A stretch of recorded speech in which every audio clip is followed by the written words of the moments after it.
আরে ফেলু, কেষ্ট তো এখনো আসলো না। আমিও তাই ভাবছি রে, ও তো এত দেরি করে না রে। আরে কেলটু, স্যার তো এখনো আসেনি, তুই একটা গান কটে। হ্যাঁ হ্যাঁ কর কেলটু। বলছিস, তাহলে করি।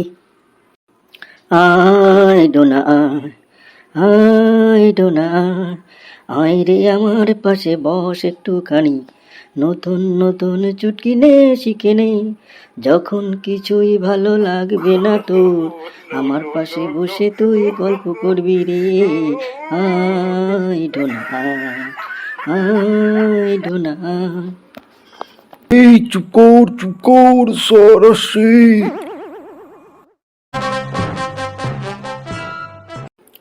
এই গান করছে কে রে?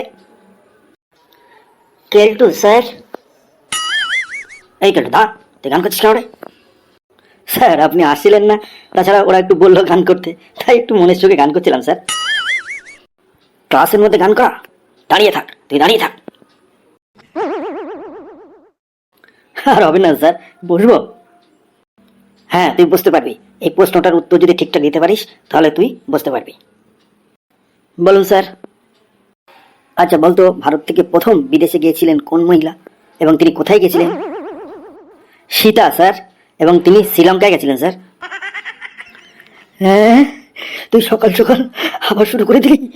তুই বুঝতে পারবি না, দাঁড়িয়ে থাক, সারা ক্লাস দাঁড়িয়ে থাকবি তুই। স্যার আপনি যাই বলুন না কেন স্যার, ও কিন্তু দারুণ উত্তর দিয়েছে স্যার। এই ফেলু, ওর হয়ে আর ওকালতি করতে হবে না তোকে। এই না। বলুন স্যার। আচ্ছা গতকাল আমি তোকে যে পড়াটা দিয়েছিলাম সেটা তুই মুখস্থ করেছিস? না স্যার, করিনি স্যার। কেন করিসনি কেন? স্যার গতকাল রাত্রে যখন আপনার পড়া শুরু করছিলাম তখনই কারেন্ট চলে গেল স্যার। সে না হয় বুঝলাম, কিন্তু তারপরে আর কারেন্ট আসেনি সারা রাতের মধ্যে? হ্যাঁ স্যার এসেছিল স্যার, ৮ ঘন্টার মধ্যেই আবার কারেন্ট এসেছিল। তাহলে তখন পড়িসনি কেন? ভয়ে স্যার। কিসের ভয়ে? যদি আবার কারেন্ট চলে যায় সেই ভয়ে। আর পাচ্ছি না, তোরা সবাই মিলে আজকে আমাকে পাগল করে দিলি রে।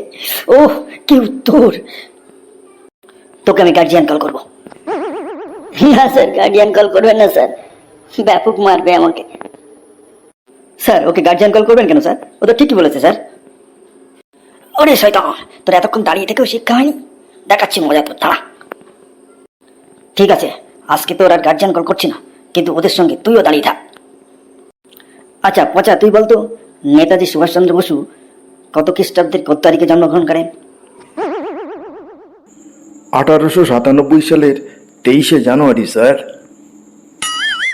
ভেরি গুড ভেরি গুড, বসে পড়।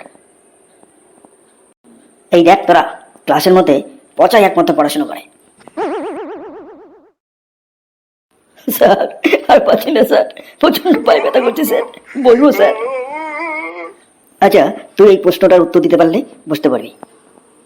বলুন স্যার। বলতো টিপু সুলতান কোন যুদ্ধে মারা যায়? কেন স্যার, তার শেষ যুদ্ধে? আরে না কেলটু, তুই তো দারুণ উত্তর দিলি বাবা। বস বস। স্যার ওকে বুঝতে বললেন স্যার, আমি কি দোষ করলাম স্যার? আচ্ছা তুইও বুঝতে পারবি এই প্রশ্নটার উত্তর সঠিকভাবে বলতে পারলে। বলুন স্যার। আচ্ছা বলতো, তোর কাছে 6টা আম আছে, ওই 6টা আম না কেটে তুই কিভাবে 8 জনের মধ্যে সমানভাবে ভাগ করে দিতে পারবি? কেন স্যার, প্রথম ওই 6টা আমকে আমি শরবত বানাবো, তারপরে 8 জনের মধ্যে সমানভাগে ভাগ করে দেব। আরে ফেলু, তুই তো দারুণ উত্তর দিয়েছিস বাবা ফেলু। বস বস বাবা ফেলু, বস। আচ্ছা রোজিনা তুই ওঠ। বলুন স্যার। আচ্ছা তোকে একটা অঙ্ক জিজ্ঞাসা করি। করুন স্যার। আচ্ছা বলতো, একটা আপেল গাছে 9টা নাশপাতি ঝুলছে, তার থেকে 4টে কলা পেড়ে নিলে কটা বেগুন অবশিষ্ট থাকবে? 5টা স্যার। আরে ভেরি গুড ভেরি গুড, একদম সঠিক বলেছি। তা কিভাবে বললি? আচ্ছা স্যার, আপনার বয়স কত? 50 বছর? তা তুই বয়স জিজ্ঞাসা করছিস কেন? ও তাই বলুন স্যার, আমার এক কাকা আছে, সে অর্ধ উন্মাদ, তার বয়স 25 বছর, আর আপনার তো অবশ্যই 50 হওয়া উচিত।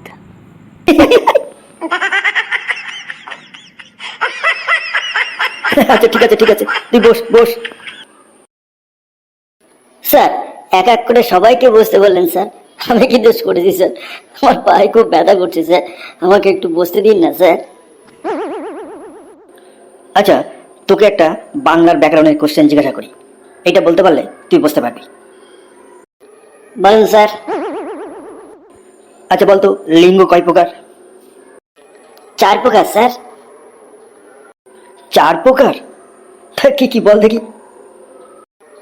স্যার, পুংলিঙ্গ, স্ত্রীলিঙ্গ, ক্লীবলিঙ্গ এবং শিবলিঙ্গ।